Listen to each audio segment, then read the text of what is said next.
The original Kaiju King that released all the way back in 1954. Godzilla. An absolute classic tale that still haunts us to this day, making it still stand strong as one of the very best Godzilla movies ever made, and is almost unmatched, even with so many sequels / reboots being thrown into its face.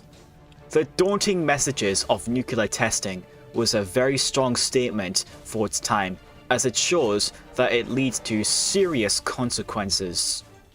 All of which create a powerful historical beast in Godzilla, who was born as a tragic figure and wants revenge on humanity that created him. It's a dark, emotional, tear-jerking sci-fi experience, yet also a very classical and nostalgic affair. Its technical achievements were also impressive back in the 1950s, using suits, limited miniature set pieces, and sound design. So why is this classic kaiju movie still one of the greats in this series? What did it truly revolutionize in the monster saga? And how impactful was it for its time? In today's movie review, I will be talking about the critically acclaimed 1954 Godzilla movie. Let's look in full depth and see why it's truly a certified masterpiece. First off, the biggest example that makes this movie timeless is its themes, being not just portrayed through the story, but also Godzilla himself. It must linger throughout the whole film, showing the viewers how actions have serious consequences. Nuclear devastation is respected through the atomic bombs through Godzilla's destructive acts. The film was about the terror of the bomb and how nature bites back at humanity. To help make it even more sudden, nuclear testing leads into the resurrection of Godzilla, who portrays embodied fear being uncontrolled, as he was basically created by humans. All the negative impacts arise from here. It shows trauma in Japan being experienced by showing us the destruction that nuclear weapons show, creating lots of fear. It also shows the horror of if it's never dealt with, as the ending justifies it. It's man-made destruction and nature's revenge. As what Ishiro Honda once said, monsters are tragic beings. They are born too tall, too strong, too heavy. They are not evil by choice. That is the tragedy. What the original Godzilla movie did that was extremely innovative for its time was reinvigorate special effects and suit performances. To keep the budget at low costs and still wanting to make the film as realistic as possible, the filmmakers decided to use suit performances for Godzilla, which would become a revolutionary point in making all of these movies, as it was a pinnacle for its time when CGI wasn't really a thing. To help also make the monster feel as massive as possible, the man in the suit stomped around miniature cityscapes, all of which makes this movie more of a masterpiece than it is, since special effects weren't advanced back then. They had limited resources in the 1950s, so they needed to rely on guys in suits and miniature cityscapes, and they've aged very well. Godzilla's suit performance was done by mechanical features and puppetry, while his destructive power and atomic breath was done by heat lamps and camera speed. And that's what allowed the visual design to truly spark in the Japanese filmography in making an iconic franchise. Without the pinnacle of this movie's revolutionary impact, monster movies that rely solely on action scenes wouldn't be as enjoyable as they are today. To add to its fantastic special effects and performances, the sound design was also extremely effective for its time period. Like the effects portrayed in this film, the sound design was very limited. Speaking more of Godzilla himself, his roar is just nothing short of haunting, scary, and very nostalgic.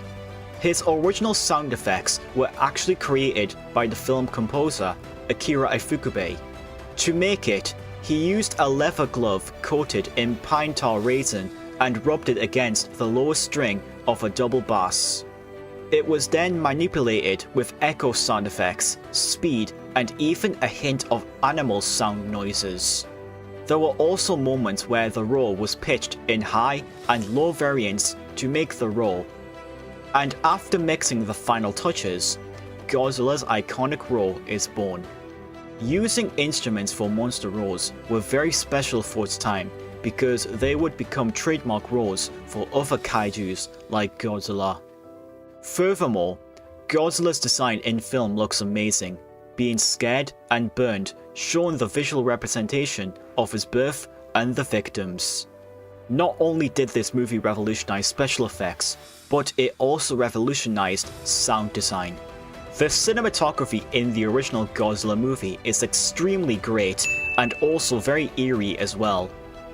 True, it's all in black and white, but that adds up to its tone even more because it makes the film just as depressing and even more frightening. It leads to a striking and sinister quality that matches perfectly with its nuclear themes.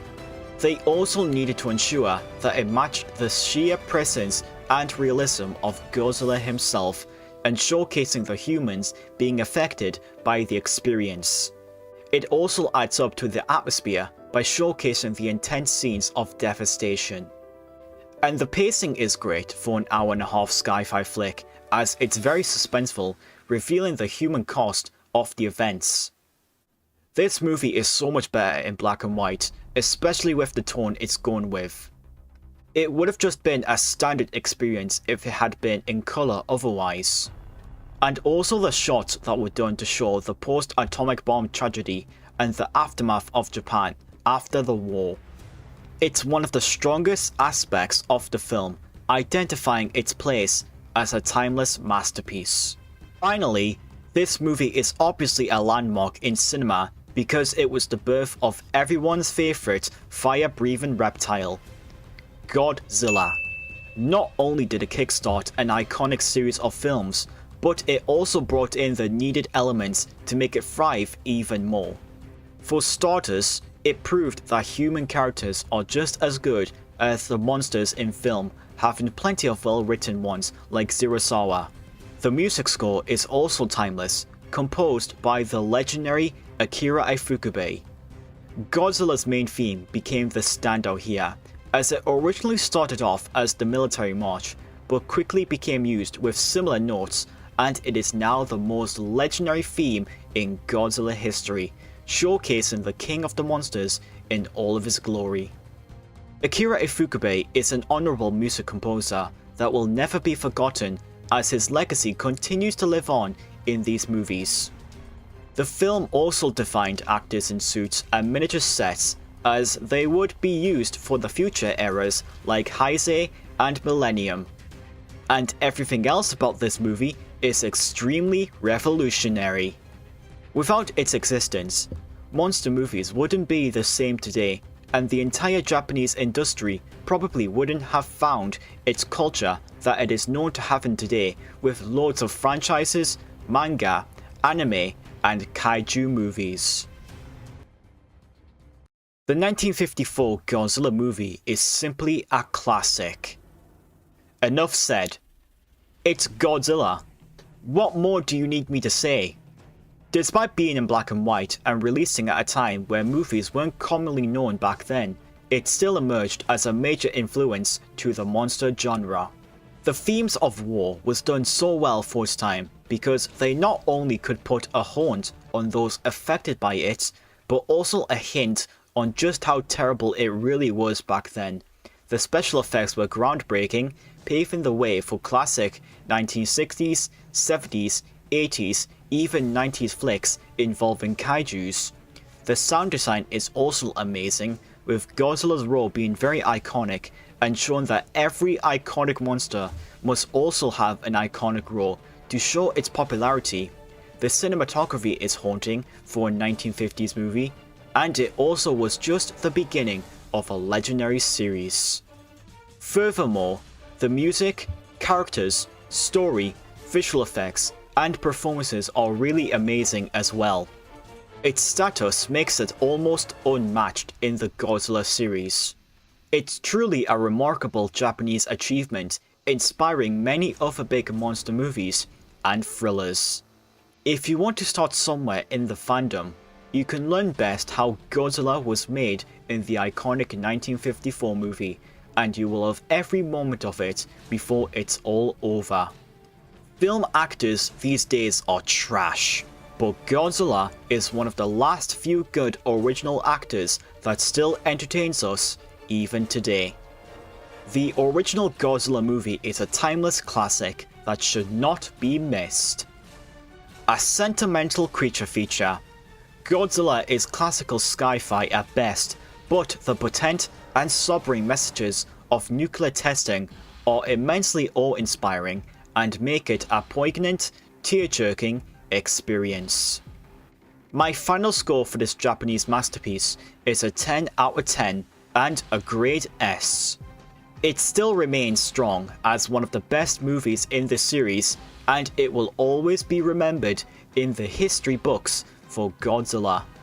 I'm stunned on how well this movie has aged, especially compared to modern day movies. I'm also very curious to hear your opinion on the film, as well as what else makes it a timeless masterpiece. There's always a great reason on what Japan does what Hollywood don't.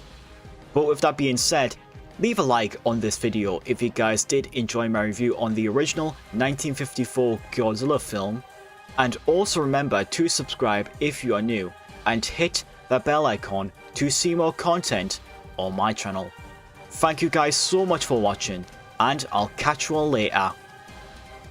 Take care of yourselves.